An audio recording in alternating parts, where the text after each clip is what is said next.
Hi, it's Anna with WTI. It's the beginning of the year and I want to get healthier this year. So this bike by WonderCore is helping me. This bike is a little bit different than most in that there's nothing in front of you, which might seem weird at first, but I love it.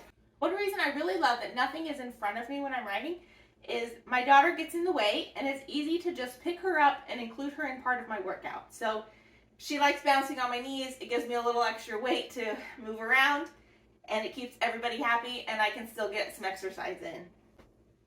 It also is really nice to be able to do some hand weight exercises. They have an app you can download that gives you ideas. So then you're not only getting some cardio in, but you're getting some weight training in as well. So there's no electric part of this bike, which is really nice because you don't have to plug anything in. There is a knob to adjust the tension. But what is cool about this bike is it is adjustable. It can be in 4 different positions. So there is more of an upright bike, which is my favorite.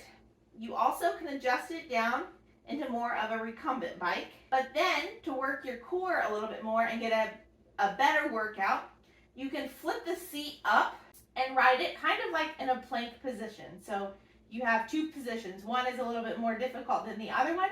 So you can kind of challenge yourself in how long you can do each of them. And another great thing about this bike is it doesn't take up hardly any space. Folds up and I can put it in the corner. So if you're like me and you're trying to get a little bit healthier this year, this bike by WonderCore is really wonderful. And that's my point of view.